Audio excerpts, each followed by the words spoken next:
এখানে এত বৃষ্টি হয়েছে আর জঙ্গলে কত জল জমেছে, তোমাদের কি একটু চিন্তা হচ্ছে না? ব্লুল্যান্ড জঙ্গলে সব সারস পুকুর পাড়ে বসে কথা বলছিল। তখনই ওরা সামনে থেকে একটা সারস আসতে দেখে। আমাদের জঙ্গলে নতুন সারস। হ্যালো বন্ধুরা, কেমন আছো? আমরা তো ভালোই আছি, তুমি কেমন আছো? আমিও ভালো। ব্লুল্যান্ডে তো প্রথমবার দেখছি। কোথা থেকে এসছো? আমি পার্পল ল্যান্ড থেকে এসছি। ও আচ্ছা, কিন্তু তুমি হেঁটে হেঁটে কেন এসছো? উড়েও তো আসতে পারতে, তাই না? যদি উড়ে আসতে পারতাম। এই দেখো বন্ধুরা। এটা বলে ও নিজের পাখনার দিকে ইশারা করে, যেটা আসলে ভাঙা ছিল। এ মা, তোমার একটা ডানা তো পঙ্গু। হ্যাঁ, এটাই কারণ যে আমার জঙ্গলে কেউ আমার সাথে কথা বলতো না, তাই এই জঙ্গলে এসে গেলাম। ও আচ্ছা, কিন্তু এই জঙ্গলে এরকম কিছুই হয় না। আমরা কারুর সাথে শত্রুতা করি না। আজকের থেকে আমরা সবাই বন্ধু। তোমাদের অনেক অনেক ধন্যবাদ।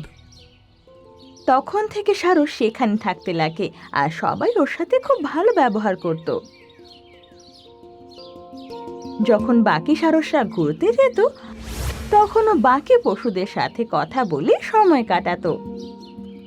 একদিন আবহাওয়া খারাপ হয়ে যায় আর খুব জোরে বৃষ্টি আসে।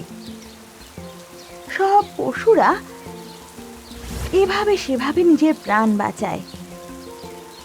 যতক্ষণে সব ঠিক হয় আর বৃষ্টি থামে, ততক্ষণে জঙ্গলে জল জমে যায়।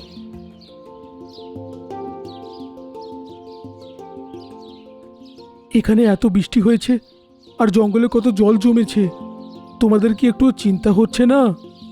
বৃষ্টির কারণে জল জমে গেছে, তাতে আমরা কি করতে পারি? দুদিনে জল নেমে যাবে। সারস যতজনের সাথে এই ব্যাপারে কথা বলে, সবাই একই উত্তর দেয়। আরও বুঝতে পেরে যায় যে জঙ্গলে সবাই খুব অমনোযোগী। তাই পরের দিন সকাল সকালও পুকুর পাড়ে যায় আর একাই খোঁড়ার কাজ শুরু করে দেয়। ও নিজের ঠোঁট দিয়ে গর্ত করত আর মাটিটা পাখনার সাহায্যে পাশে সরিয়ে রাখত। আর এভাবে আস্তে আস্তে সোজা লাইনে খুঁড়ছিল। অনেক ঘন্টা পরিশ্রমের পর ও শেষমেশ লম্বা একটা নালা বানিয়ে নেয়। হ্যাঁ, এত পরিশ্রম করার পর শুধু 4 ফিট গাড্ডাই হয়েছে। যদি আমারও একটু কেউ সাহায্য করে দিত। ছাড়ো, বাকিটা কাল করব। তখনই মোটো গন্ডার ওকে দেখতে পায়। এ তো 1 নম্বরের পাগল। এখনই এর পাগলামি জঙ্গলে সবাইকে গিয়ে বলবো। এটা বলে ও ওখান থেকে চলে যায়।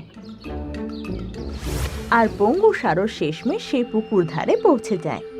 আরে সারস ভাই, কোথায় ছিল তুমি? প্রতিদিন তো এখানেই থাকো তুমি। আমি নদীর ধারে গর্ত খুঁড়ছিলাম। খুঁড়ছিলে? কিন্তু সেটা কিসের জন্যে? এই বছর খুব জোর বৃষ্টি হবে, এত জোরে যে বন্যাও হতে পারে। তাই জন্যে আমি নালা বানানোর কাজ করছি। আর আমি ওই নালায় জঙ্গলের যে নদীটা আছে ওইখান অবধি পৌঁছেই ছাড়বো।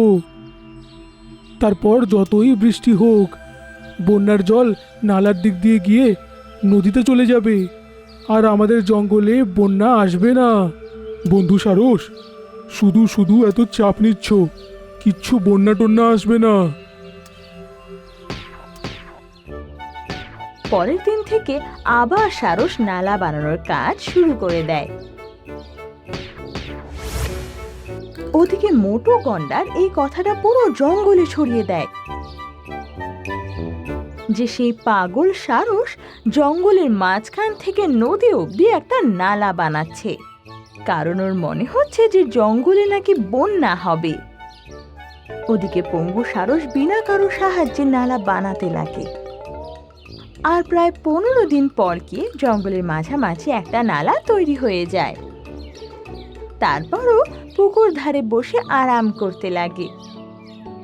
জঙ্গলের সব পশুরা সারা দিন ওই নালা বানানোর জন্য ওর প্রশংসা করতে লাগে, কিন্তু গন্ডার এটা সহ্য করতে পারছিল না।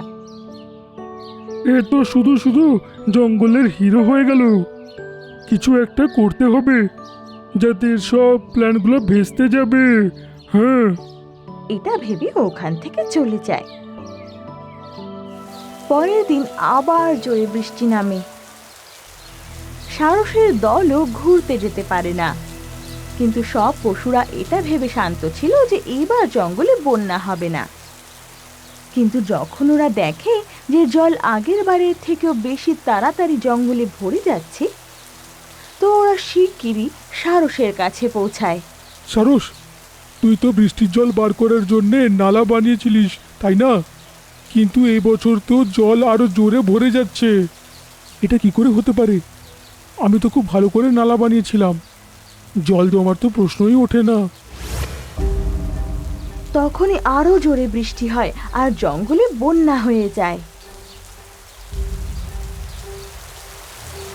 গন্ডারের গুহা অনেক উঁচুতে ছিল, তবু ওর গুহাতেও জল পৌঁছে যায় আর গুহা অর্ধেক জলে ভরে গিয়েছিল। তো সব পশুরা সারসের কাছে গিয়ে একটা উঁচু ঢিবিতে বসে যায়। জল খুব তাড়াতাড়ি বাড়ছিল। শুধু হাতিই ছিল যার গলা অবধি জল এসেছিল আর জলে হাঁটতে পারছিল। আর ওর পেছন পেছন মোটু গন্ডারও পৌঁছে যায়। সব কিছু আমার ভুল, সব কিছু আমার জন্যই হয়েছে। কি হয়েছে মোটা গন্ডার? এতে তোমার কি দোষ?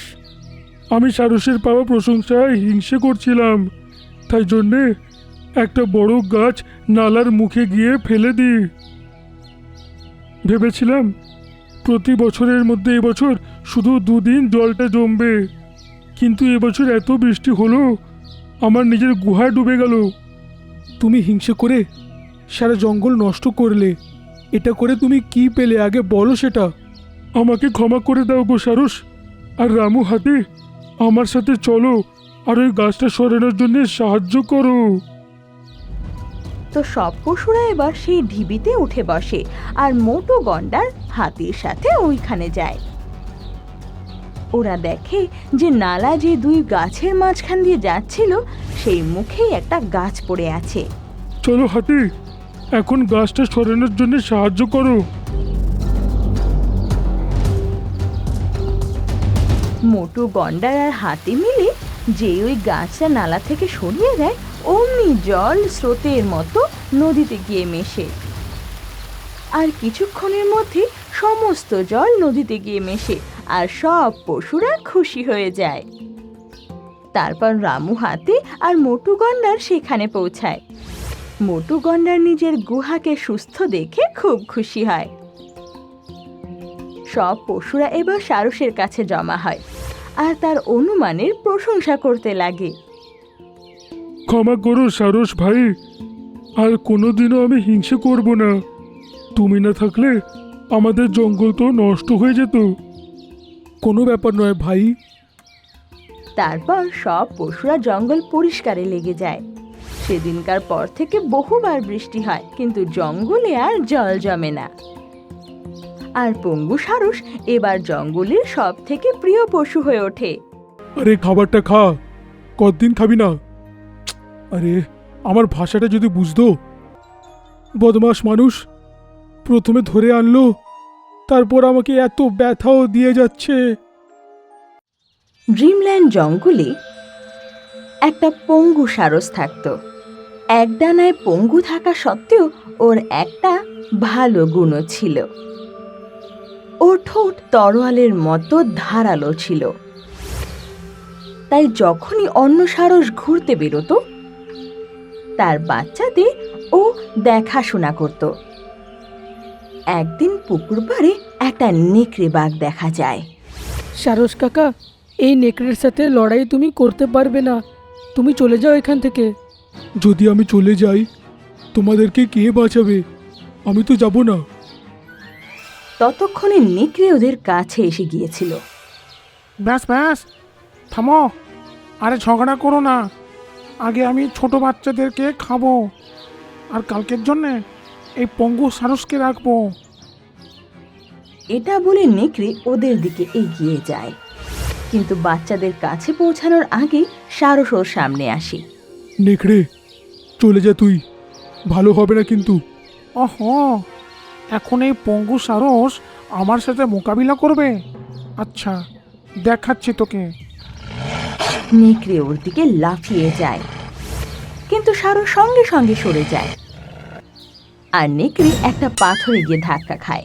নিজেকে সামলানোর আগেই সারস এসে ওর কোমরে নিজের ঠোঁট দিয়ে হামলা করে। আ ও ও মা গো! সারসের সেই ধারালো ঠোঁটের কারণে নেকড়ের কোমর রক্তে ভরে যায়। আহ, পঙ্গু সারস, দেখে নেব তোকে। পরের বার নিজের গোষ্ঠীকে নিয়ে আসবো। আর এটা বলতেই ও দৌড়ে ওখান থেকে পালিয়ে যায়। আর সব বাচ্চারা এটা দেখে খুব খুশি হয়ে যায়। কিছুক্ষণ পর যখন সারসের দল ফিরে আসে, তো বাচ্চারা তাদের সারসের সাহসিকতার গল্প শোনায়, যেটা শুনে ওরা সবাই খুব খুশি হয়। আর সবাই মিলে সারসকে তাদের খাবার দেয়, যেটা রোজ ওরা করে থাকে। একদিন জঙ্গলে একটা শিকারী আসে, আর পুকুর ধারে পৌঁছাতেই ওর নজর সেই পঙ্গু সারসের ওপর যায়, যে বাচ্চাদের দেখভাল করছিল। হ্যাঁ, পেয়ে গেলাম। ও তখনই একটা গুলি চালায়, আর সেই গুলি সারসের পঙ্গু পাখনায় গিয়ে লাগে। আহ, আহ, আর ওর খুব কষ্ট হতে লাগে। শিকারী ওর কাছে পৌঁছায়, সঙ্গে সঙ্গে সারসের বাচ্চারা সেখান থেকে পালিয়ে যায়। শেষমেশ সারস ধরলাম। ও সারসকে জালে বেঁধে নেয়, আর ওকে টানতে টানতে টেন্টে নিয়ে যায়। হ্যাঁ, এর ঠোঁটটা ধারালো। ও নিজের হাতে প্লাস্টিকের গ্লাভস পরে নেয়। তারপর সারসকে সেই জাল থেকে বের করে আর একটা খাঁচায় ভরে দেয়।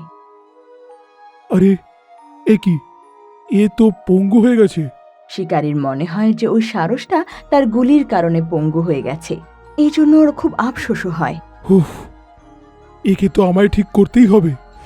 এটা ভেবে ও খাঁচার ভেতরে হাত ঢুকিয়ে সারসের পাখনায় ওষুধ দেয় আর একটা ইঞ্জেকশন লাগিয়ে দেয়। আহ! বদমাস মানুষ প্রথমে ধরে আনলো, তারপর আমাকে এত ব্যথাও দিয়ে যাচ্ছে। হ্যাঁ, চলো একে কিছু খেতে দিই। ও সারসের সামনে খাবার দিয়ে দেয়, কিন্তু সারস সেটাকে ছুঁয়েও দেখে না। আরে কি হয়েছে? খাবি না? মনে হয় আমায় খেতে বলছে, কিন্তু এর দেওয়া একটা দানাও তুলব না। না শিকারীর ভাষা সারস বুঝতে পারছিল, না সারসের ভাষা শিকারী বুঝতে পারছিল। কে জানে কি বলছে। আমি তো খাবার দিলাম, খেয়ে নেবে হয়তো। এটা বলে ও নিজের বিছানায় গিয়ে একটু আরাম করতে লাগে। যখন সারসের দল ফিরে আসে আর সারসকে জঙ্গলে না পেয়ে ওরা সবাই খুব অবাক হয়ে যায়। মা, সারস কাকুকে শিকারি ধরে নিয়ে চলে গেছে। এটা কি করে হলো?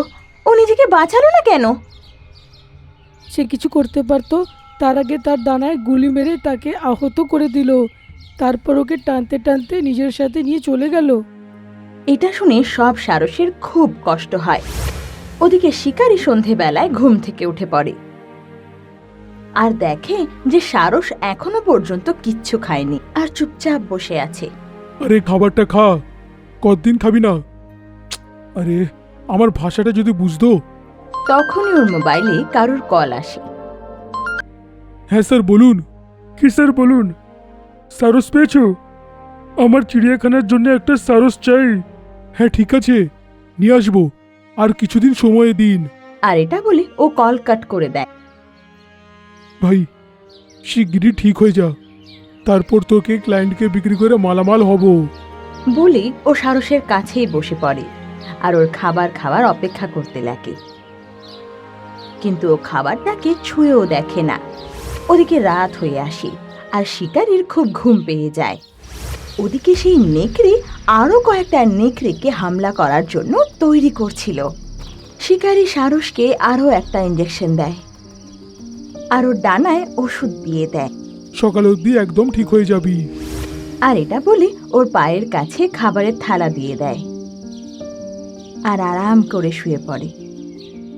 কিন্তু সকালে উঠে যখন খাবারের থালা ভরাই দেখে তো রেগে চেঁচিয়ে ওঠে। কিছু খাচ্ছিস না কেন? কতক্ষণ এরকম থাকবি? আরে মরে যাবি। সারস ওই বাচ্চাগুলোর কথা মনে করে কাঁদতে লাগে, আর শিকারী এটা দেখে অবাক হয়ে যায়। আমি তোর ভাষা বুঝতে পারি না, কিন্তু এটা বুঝে গেছি তুই তোর সাথীদেরকে মনে করছিস, আর তাদেরকে ছাড়া তুই একটা দানাও খেতে চাইছিস না। এখন শিকারীর চোখেও জল চলে আসে, আর ও খাঁচার দরজা খুলে দেয়। খোলা খাঁচার দরজা দেখে সারস খুশি হয়ে লাফায় আর হেঁটে হেঁটে বেরিয়ে চলে যায়। এবারও দেখে যে ওর ডানা ঠিক হয়ে গেছে, আর ও আনন্দে লাফিয়ে ওঠে। ইয়ে, তার মানে ওই শিকারী যাকে আমি বদমাশ ভাবছিলাম সে ছুঁচফুটিয়ে আমার চিকিৎসা করছিল। ও নিজের ডানা ছড়িয়ে আকাশে উড়ে যায়। ওদিকে নেকড়ে নিজের দল বল নিয়ে সে সারসের দলকে হামলা করার জন্য এগোয়। বাচ্চারা সবাই পিছনে থাকবি, আমরা কিচ্ছু হতে দেব না।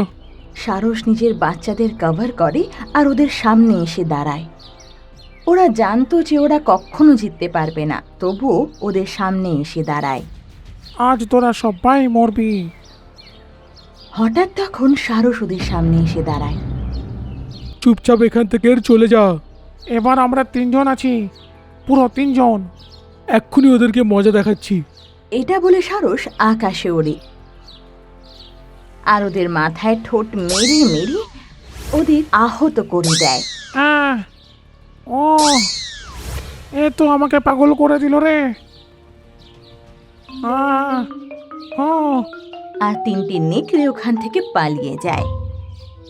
তোকে আবার দেখে খুব ভালো লাগছে রে। তুই ফিরলে কি করে? যদ্দূর আমি জানি শিকারী আমার চিকিৎসা করেছে। যখন ও আমার চোখে জলটা দেখলো তখন নিজেও খুব জোরে কেঁদে ফেললো। এর মানে সব মানুষের খারাপ হয় না, কিছু কিছু ভালোও হয়। সেদিন থেকে সারস আবার বাচ্চাদের দেখভাল করতে লাগে, আর এখন থেকে ওর জীবন আরো সুখের হয়ে ওঠে।